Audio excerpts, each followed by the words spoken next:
तो ये लक्ष्य जी की लाइफ में और मेरी लाइफ में मैं बोलूँगा ये चीज़ कॉमन रही है।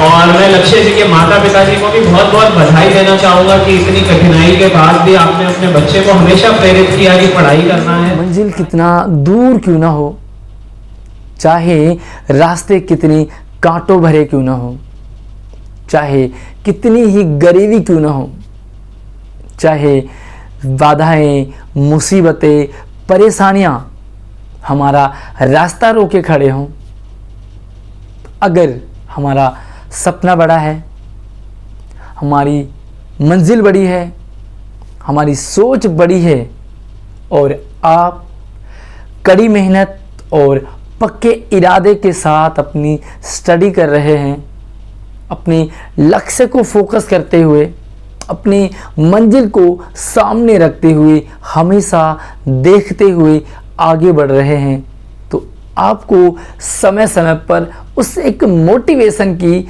ज़रूरत पड़ेगी जो आपके अंदर आग पैदा कर देगी। वो मोटिवेशन, वो आग इस वीडियो में हमारे एजुकेशन डायरेक्टर साहब श्री हिमांशु गुप्ता जी पैदा करने वाले। आप एक इंस्पेक्शन रिपोर्ट डेली हमारे चैनल पर आप देख रहे होंगे, जिसमें कि हमारे एजुकेशन डायरेक्टर साहब हिमांशु गुप्ता जी नए नए स्कूलों में जाते हैं, इंस्पेक्शन में उथल पुथल मचा देते हैं।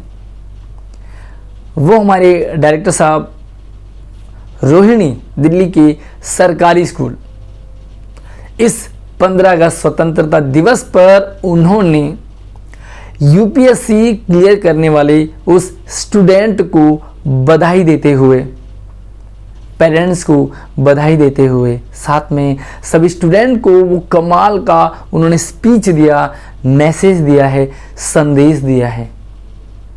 चाहे हम सरकारी स्कूल में क्यों ना पढ़ रहे हों, चाहे कितनी ही मुसीबतें आ रही हों, कितनी बाधाएं आ रही हों, कितनी समस्याएं आ रही हों, अगर आप अपने समय, अपने लक्ष्य को हमेशा हर समय फोकस करते हैं, स्टडी, मेहनत और सच्ची लगन आपके अंदर है, तो आप अपने उस लक्ष्य को ज़रूर और बहुत जल्दी पा लेंगे। तो एक नज़र हम उस वीडियो पे डालते हैं, हमारे एजुकेशन डायरेक्टर साहब हिमांशु गुप्ता जी के उस स्पीच पे डालते हैं, जो सच में आपको जोश से भर देगा, अपने जो लक्ष्य आपने सोचा है उसमें स्पीड बढ़ा देगा। और ये उन्होंने स्पीच सभी स्टूडेंट को जो भी गवर्नमेंट स्कूल में पढ़ रहे हैं उनको दिया है, साथ में प्राउड फील करते हुए। बच्चे ने यूपीएससी क्लियर किया और सरकारी स्कूल में पढ़ने वाले बच्चे से उन्होंने खुद की तुलना करी, जबकि उनका जो बचपन है हिमांशु गुप्ता जी का वो संपन्न परिवार में बीता है, फिर भी उन्होंने उस बच्चे से जिसने कि यूपीएससी क्लियर किया है उससे अपने आप को कंपैरिजन करते हुए एक कमाल का मोटिवेशन स्पीच दिया है। आप सभी को सुनना चाहिए और अगर आपको वो पसंद आए तो उसे आप ज़रूर शेयर करें। तो एक नज़र डालते हैं स्पीच पर। सबसे पहले तो मैं बहुत बहुत बधाई देना चाहूँगा लक्ष्य आनंद जी को, जिन्होंने इतनी कठिनाइयों के बाद, जितनी स्ट्रगल्स के बाद उन्होंने पहले डीटीयू के अंदर एग्जामिनेशन क्रैक करके इंजीनियरिंग करी, उसके बाद यूपीएससी क्लियर करा और जो उनका मन था, जो चाहते थे, उन्होंने उसको अचीव किया। तो ये एक बहुत ही जीवन में सुखद अनुभव होता है कि जब आप जो चीज़ के लिए मेहनत करते हो और जब आपको मिलती है।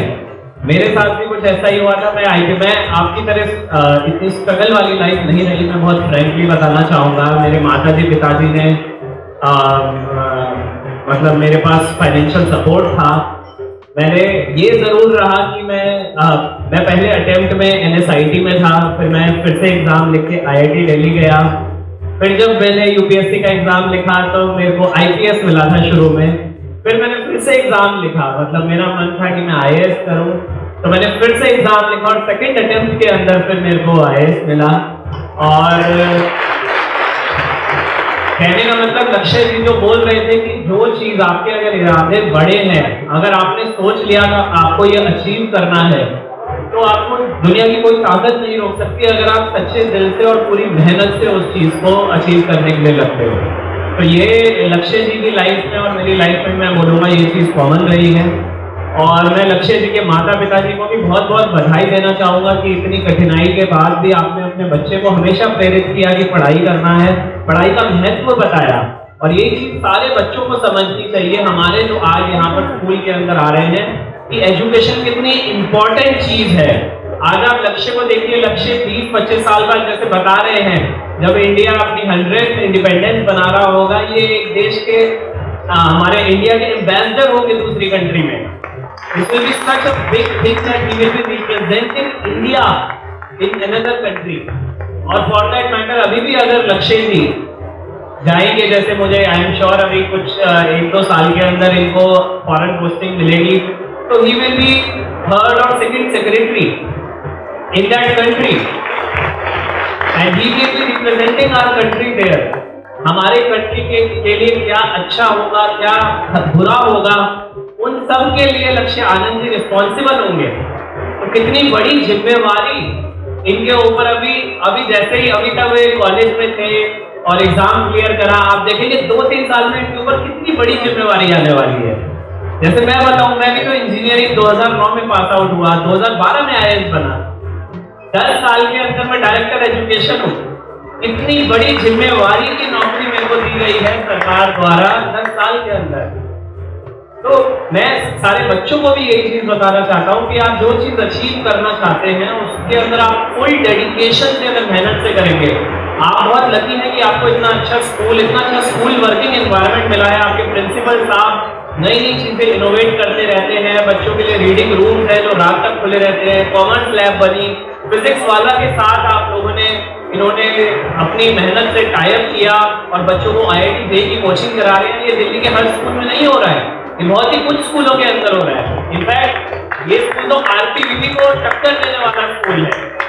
तो मैं सभी को ये बोलना चाहूंगा, सारे बच्चों को, कि आपसे हमको बहुत आशाएं हैं, आपके HOS को बहुत आशाएं हैं, आपके टीचर्स को बहुत आशाएं हैं। और मुझे पूरा विश्वास है कि हर बच्चा जिस फील्ड के अंदर जाना चाहे उसमें बहुत अच्छा करने वाला है। अगर वो एंटरप्रेन्योर बनना चाहे, बिजनेस करना चाहे, गवर्नमेंट जॉब में जाना चाहे, प्राइवेट जॉब में जाना चाहे, सॉफ्टवेयर इंजीनियर बनना चाहे, या कुछ भी करना चाहे, डॉक्टर बनना चाहे, आर्ट्स में जाना चाहे, कोई आर्टिस्ट बनना चाहे, वो सारे ऑप्शन आपके लाइफ में थोड़े हैं। बस आप डेडिकेटेडली काम करें और खुश रहिए। खुश रहना भी बहुत जरूरी है। हैप्पीनेस करिकुलम आपको कराया जाता है।